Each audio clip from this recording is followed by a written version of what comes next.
Hello everyone. So students, कल हमने अपना chapter number 2 structure of atom ख़त्म कर दिया था। कल उसका लास्ट टॉपिक था।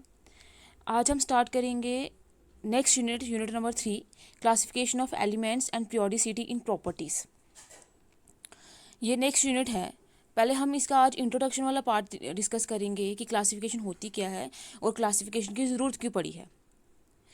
सो क्लासिफिकेशन ऑफ एलिमेंट्स का मतलब है, एलिमेंट्स क्या होते हैं। ये सबसे सिंपलेस्ट फॉर्म होती है प्योर सब्सटेंसेस की, जो क्या होते हैं, एक से ज़्यादा एटम से, सिमिलर एटम से क्या जुड़कर बने होते हैं।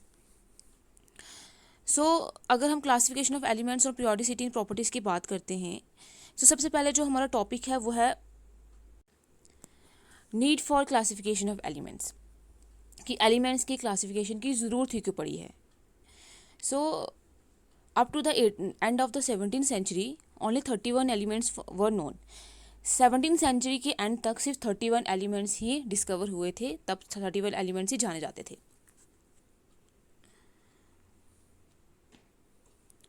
तो therefore it is very easy to study and remember the properties of these elements. इसलिए बहुत ज़्यादा क्या था, ईजी था इन एलिमेंट्स की प्रॉपर्टीज़ को स्टडी करना। However, during the later part of the 18th century, the pace of discovery of new elements quickened. लेकिन क्या हुआ, जैसे जैसे क्या हुआ 18th सेंचुरी के बाद 17th सेंचुरी का एंड हुआ, जब 18th सेंचुरी आई तो जो न्यू एलिमेंट्स की जो डिस्कवरी है वो क्या होगी, ज़्यादा होगी।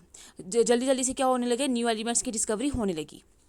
Between 1800 to 1869, the number of identified elements had become nearly double to 63. और 1800 से लेकर 1869 तक जो एलिमेंट्स जो आइडेंटिफाई किए थे, जो डिस्कवर हुए थे, उनका जो नंबर है वो डबल हो गया, 63 तक आ गया। पहले सिर्फ 31 एलिमेंट्स डिस्कवर हुए थे, लेकिन जैसे जैसे न्यू डिस्कवरीज आती गई, न्यू जो एलिमेंट्स है वो आइडेंटिफाई होते गए, तो उनका जो नंबर है एलिमेंट्स का वो नियरली क्या हो गया, डबल हो गया, 63 तक आ गया। With such large number of elements, it became difficult to study individually the chemistry of all these elements and their innumerable compounds. इतने ज़्यादा एलिमेंट्स के साथ ये बहुत ज़्यादा डिफ़िकल्ट हो गया था, मुश्किल आ गई थी कि हर एक एलिमेंट की जो केमिस्ट्री है वो इंडिविजुअली अलग अलग पढ़ी जाए, और उनके जो कंपाउंड्स बनते हैं, वो जो एलिमेंट्स जो कंपाउंड्स बनाते हैं वो क्या होते जाएँ, हम उनको इंडिविजुअली अलग अलग जो है वो क्या करते जाएँ, पढ़ते जाएँ। At this stage, it was realized that there should be some simple way to study and remember the numerous property of these elements and their compounds. इस स्टेज में ये रियलाइज़ किया गया कि एक ऐसा सिंपल मेथड होना चाहिए, एक ऐसा सिंपल तरीका होना चाहिए, ताकि हम क्या करें, इतने सारे जो एलिमेंट्स हैं उनकी इतनी सारी जो प्रॉपर्टीज़ हैं वो क्या रख सकें, याद रख सकें और स्टडी कर सकें सिंपलेस्ट तरीके से। उनके जो एलिमेंट्स की केमिस्ट्री है वो स्टडी कर सकें, वो जो कंपाउंड बनाते हैं उनके कंपाउंड की स्टडी हम कर सकें। This gave rise to necessity of classification of the elements into various group having similar properties. जिसकी वजह से ये क्या हुआ, ज़रूरत पड़ी कि हम एलिमेंट्स को क्लासीफाई करें, एलिमेंट्स की क्लासिफिकेशन करें वो ऐसे ग्रुप्स में, ताकि उनकी जो सिमिलर केमिकल प्रॉपर्टीज़ होंगी वो सारी एक ही ग्रुप में आ जाएं। This have been done by arranging the elements in such a way that similar elements are placed together, but dissimilar elements are separated from one another.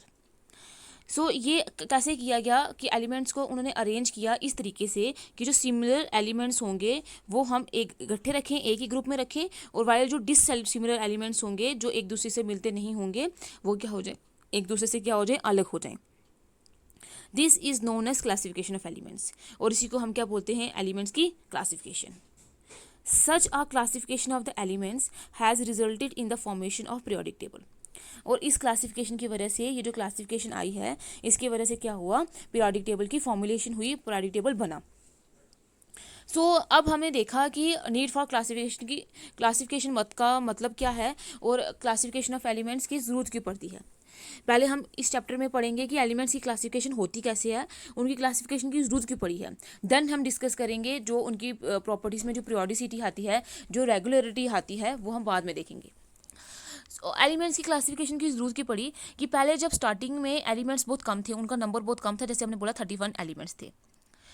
तो उनकी प्रॉपर्टीज़ को study करना, उनको देखना, वो एलिमेंट्स के लिए, वो साइंटिस्ट के लिए क्या हो गया था, बहुत ज़्यादा इजी हो गया था उनकी प्रॉपर्टीज़ स्टडी करना, क्योंकि 31 एलिमेंट्स ही थे, तो अकेले हर एक की प्रॉपर्टीज़ जो है वो स्टडी कर सकते थे। लेकिन जब 18 सेंचुरी के बाद वाला पार्ट आया, 17 सेंचुरी के बाद 18 सेंचुरी में और भी एलिमेंट्स जो है वो डिस्कवर होने लगे, नए नए एलिमेंट्स जो है वो डिस्कवर होने लगे, और उनकी जो डिस्कवरी है वो क्या होने लगी, ज़्यादा फास्ट डिस्कवरी होने लगी। और 1800 से 1869 के बीच में जो आइडेंटिफाइड एलिमेंट्स थे वो नीली डबल हो गए। पहले 31 थे, अब नीली क्या हो गए, उनकी जो आइडेंटिफाइड एलिमेंट, जो एलिमेंट डिस्कवर हुए थे वो डबल हो गए, कितने, 63। और इतने ज़्यादा एलिमेंट्स के साथ अब साइंटिस्ट को डिस्कवरी हो रही थी, जो जिन्होंने डिस्कवरी करी वो डिफ़िकल्टी आ रही थी कि वो इंडिविजुअली अकेले अकेले हर एक एलिमेंट जो है, इनकी स्टडी जो है, इनकी केमिस्ट्री जो है, और वो जो एलिमेंट्स जो हैं वो मिलकर क्या बनाएंगे, डिफरेंट डिफरेंट कंपाउंड बनाएंगे। हम ये तो बोल नहीं सकते हैं कि एक ही एलिमेंट एक ही कंपाउंड बनाएगा। सो जो इनके इनन्यूमरेबल कंपाउंड होते हैं, अनगिनत जो कंपाउंड ये बनाते हैं, उनकी स्टडी करना भी डिफ़िकल्टी होगी थी। उस स्टेज में उन्होंने ये रियलाइज़ किया कि कुछ ऐसा सिंपल मेथड होना चाहिए ताकि हम क्या कर सकें, इन एलिमेंट्स की जो स्टडी है या इन एलिमेंट्स की जो प्रॉपर्टी है उनको हम अच्छे से याद रख सकें, और उनकी प्रॉपर्टीज़, जो उनकी एलिमेंट्स की जो स्टडी है, जो उनकी प्रॉपर्टीज़ है, उनको हम इजीली याद भी रख सकें और उनके कंपाउंड्स को भी आसानी से पढ़ सकें। जिसकी वजह से ज़रूरत पड़ी किसकी, क्लासिफिकेशन की। क्लासिफिकेशन का मतलब क्या होता है कि हमने कुछ ऐसे ग्रुप्स बनाने हैं, एलिमेंट्स को डिवाइड करना है कुछ ऐसे ग्रुप में जिनमें क्या होंगी, सिमिलर प्रॉपर्टीज़ होंगी। मतलब क्लासिफिकेशन का मतलब ये है कि एलिमेंट्स को अरेंज करना है इस तरीके से ताकि जो सिमिलर एलिमेंट्स वाले जो हमारे पास एलिमेंट्स हैं वो क्या आ जाएं, हम इकट्ठे रख दें, एक ही जगह पे आ जाएं, और जो डिसिमिलर मतलब जो एक दूसरे से मिलते नहीं होंगे वो क्या आ जाएं, डिफरेंट ग्रुप में आ जाएं, और वो एक दूसरे से क्या हो जाए, अलग हो जाएं। इसी को हम क्या बोलते हैं, क्लासिफिकेशन ऑफ एलिमेंट्स। कि एलिमेंट्स को हमने ऐसे अरेंज करना है ताकि सिमिलर केमिकल प्रॉपर्टीज़ वाले जो एलिमेंट्स हैं वो क्या आ जाएं, एक जगह पे आ जाएं, और जो डिसिमिलर केमिकल का प्रॉपर्टीज़ हैं, डिसिमिलर प्रॉपर्टीज़ वाले जो एलिमेंट्स हैं वो क्या आ जाएं, डिफरेंट आ जाएं। सो इसकी वजह से जो है वो क्या हुआ, पीरियोडिक टेबल आया। तो पीरियोडिक टेबल का मतलब क्या होता है, पीरियोडिक टेबल में भी defined as the arrangement of the known elements according to their properties in a tabular form. Elements को अरेंज करना, इसी को हम क्लासिफिकेशन बोलते हैं डिफरेंट डिफरेंट ग्रुप्स में।